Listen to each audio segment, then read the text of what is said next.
Now, few people in rock have had the musical and cultural impact of Chrissie Hynde. Arriving in London 40 years ago, just in time for punk, she seized the opportunity to create a band that has really stood the test of time. The Pretenders were a non-stop hit machine, Hynde's own life a non-stop roller coaster. She's detailed the triumphs, the tragedies, and indeed the lessons learned in her autobiography entitled Reckless. Chrissie's here. We'll be talking in a moment, but first, a reminder of the great Pretenders.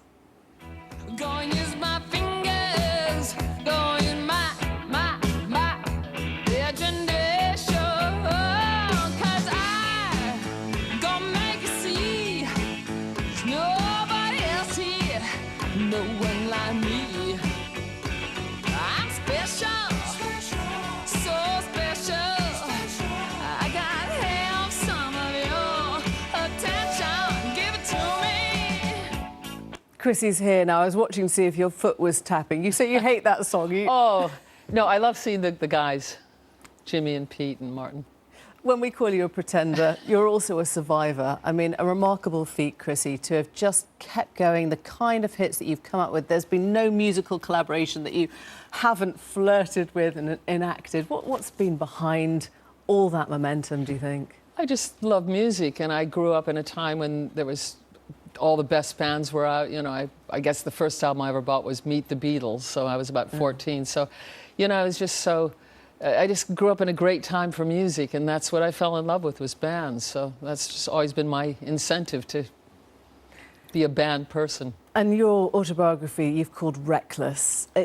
When you read it, it's very raw, it's very blunt. I can't work out whether it's sort of catharsis or torture for you to have written that. Oh, I've tried to think of it as more of like, you know, a comic book. I thought it was it's supposed to be a fun read, like an album should be fun to listen to, although I think if there's any truth in a record, there's going to be some pain in it because, you know, you're touching upon human experience, so that's inevitable. You waited until your parents were no longer here before sort of telling them about everything that happened in your life. Yeah, I got that out of the way on the first page because I do feel, you know, this is doing it behind their backs, but I did a lot behind their backs, and I don't think they would have enjoyed reading this book, and I didn't want to, you know. What about your girls? I mean, was there anything in that shocked your children now? I didn't discuss that with them. You know, they've always been very encouraging, and they seem to be... They've read it, have they? I think they have. They seem to be fans of what I do, and they're always encouraging me and saying that they never saw one of my shows till they were about 14 because it was always past their bedtime. So they didn't grow up as rock and roll kids or anything. They've had their own. Were people concerned about you, if you like, I don't know, spilling the beans or bringing the skeletons out the cupboard? Ray Davies, the Kinks. We understand. I didn't bring any skeletons out there. I mean, I don't think he wanted to be in the book, but then probably a lot of people wouldn't want to be in someone's story, but you know, that story wasn't complete without it. So, but I don't say anything bad about anyone, or I don't think, you know, I tried to keep it light. I could have gone dark, but I don't think that's the purpose of me telling my story. I certainly didn't want to. You described the moment that you turned up to marry Ray Davies at the registry office, and you were arguing so badly that they wouldn't marry you. Yeah, well, you know, that happens to people. What, more than once? Not in that case, no. And did he mind that when he actually I can't believe we're talking about him. You know, the one person who asked not to be in the book. Did that create any waves, any problems for you, or was that fine? Did he... What, since he's been in the book? I don't know. I think he probably would like his... I think he came out very well in it. Yeah. There are many surreal moments in that book, whether it's duetting with Sinatra, whether it's Morrissey's collaboration. One of your fiercest fans, Julie Burchill, said, the music was what it might have sounded like if John Wayne had climbed off a horse and joined the Shangri-Las. Well, you know, Julie's a very poetic writer, and I appreciate that. I'm a big fan of hers, so... Now, I know you didn't like the song you just heard there. Do you have a favourite hit? You're playing us out on one later, but... I like a lot of the, what you'd call the album tracks that were more the rock tracks. You know, there's radio-friendly records, which are the ones that most people hear. And I like the more, you know, rock stuff that was... You'd have to be a Pretenders fan to really get like Angela Eagle will know all of that catalogue. We'll get her on all the catalogue.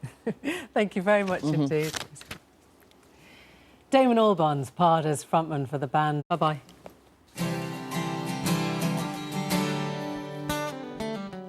He's gone 2,000 miles. It's very far.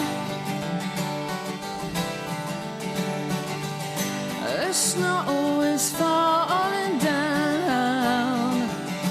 It's colder day by day. I miss you. The children will sing. He'll be back at Christmas time. 2,000 miles is very far through the snow. I'll think of you wherever you go.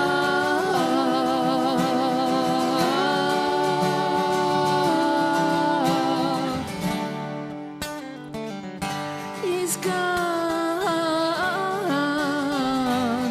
2,000 miles. It's very far. The snow is falling down. It gets colder day by day. I miss you.